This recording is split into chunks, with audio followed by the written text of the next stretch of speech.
Hello and welcome back to another review with me, Kevin, from Kevin Grant on Whiskey.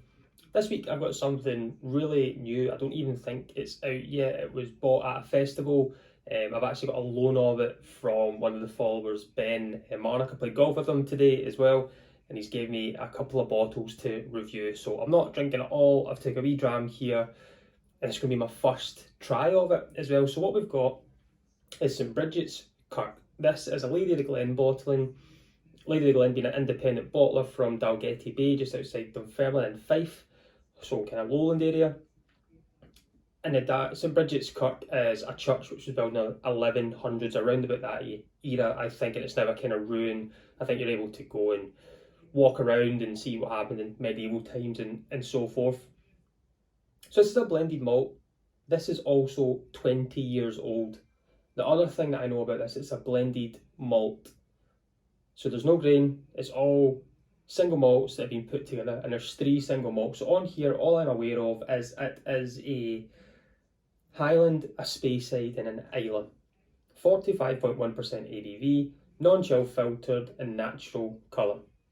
And the colour of it is amazing, I would say.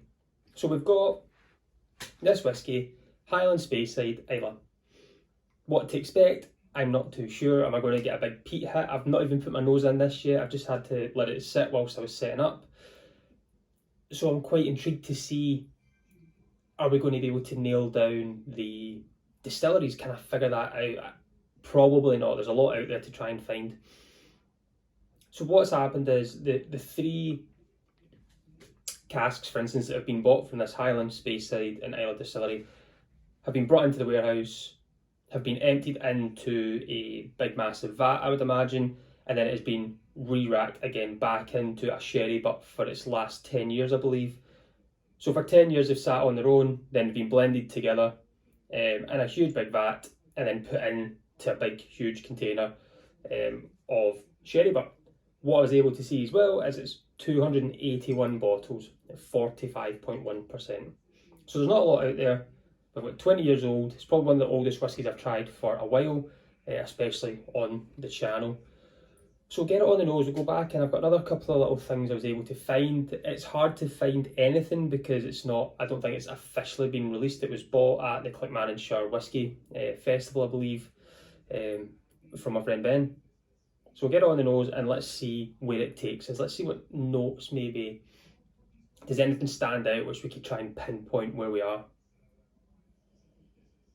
It is just the big sherry notes. That kind of spiced fruit, your dates, your caramel. I don't get any peat. It is light as well, very kind of sticky honey.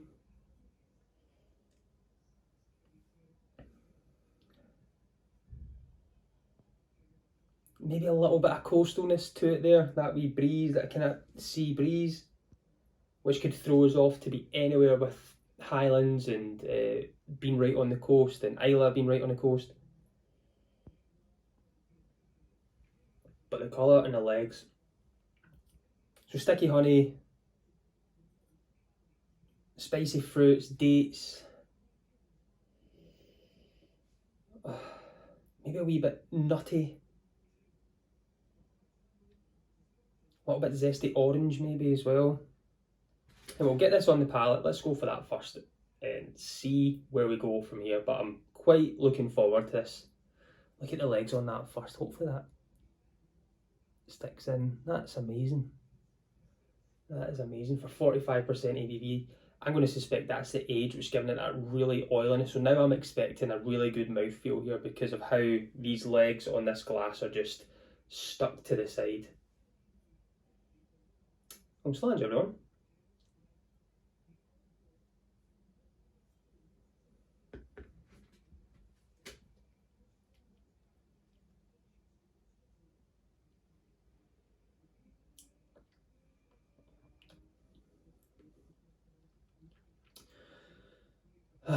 That's good. I've not had a big, say, sherry bomb in a while. I've been in this kind of bourbony phase and things, but that is just magic. I don't get any spice. I'm going to suspect that's that speyside lightness coming through, a little bit of highland, and then as that maybe grippy, oily feel from potentially Islay. There's something there that's given that. It's got that kind of cola cube, cola sweets, you know, the like Haribo cola gummy sweets you get. I've kind of got that there. That Demerara sugar, that brown sugar. That little bit of orange is staying there with that honey.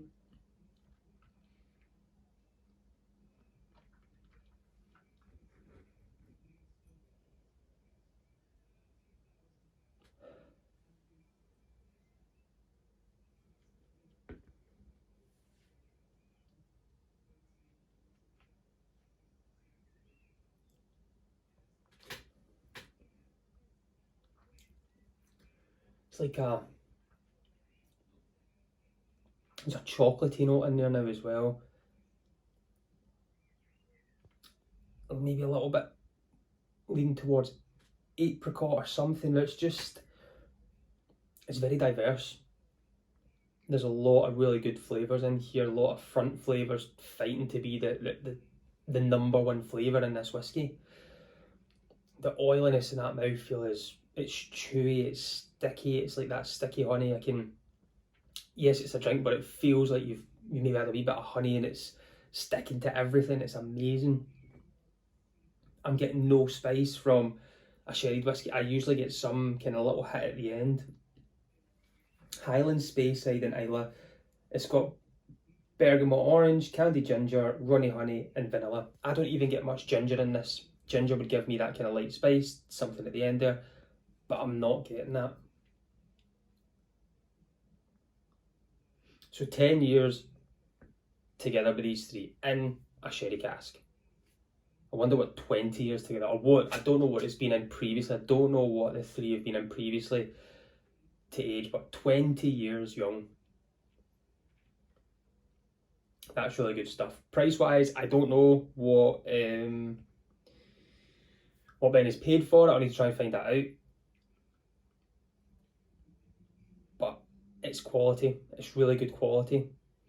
The St Bridget's Kirk as well, I was able to find out where Hannah's whisky merchant is in Dunfermline is down in Dalgetty Bay, and this is round about 1 mile away from the distillery itself, or from the bottling plan or Hannah's Whisky Merchants, the big warehouse that they've got. So it's a mile away, so there's a little bit of connection in that way. I don't know what the full connection is. I'm going to suspect there's been a day, they've been trying to think of a new idea. So this is my view. This could be completely wrong, and so if it is, I apologise, but I'm shooting from the hip here, and I think it's been a nice day one day. Gregor's went down for a wee bit of lunch, and he sat there thinking of a new idea of what to bring out next. Lady of the Glen, and how do we get a wee side bottling going on, just a little bit to divert traffic as best it can. And he went down there for his lunch with his wee sandwich, and he's still, this is what I'm going to do. It's right next door to the distillery. I keep saying distillery. Right next door to the office. He's thought two and two together and thought, why don't we call it St Bridget's Kirk, and we'll have this as a wee side entity. And if it keeps bringing out quality like this, I will definitely be in there. So 20 years old, if this is a good price and I can pick one up, I think I probably would. 281 bottles, I'm going to struggle, yes, which is fine. I'm glad I've been able to try it. This is really good. I have one flaw. I apologise. The one flaw is the cork comes off very easily. So for moving around, if you're going to friends, this fell upside down in a bag, this can be dislodged quite easily. That's my only thing. That could just be a one-off, though. I've had that before. It's just been one-off with a cork. But really enjoyed it. Really am enjoying this. I'm not going to add any water. 45.1%. It's good. There's no spiciness. Sometimes water can bring back or just drop off that spiciness for me, but there's nothing there. I don't think I really want to take anything else away from this whiskey. Non-chill filtered natural colour. It's coming out as it really good. It's 20 years old.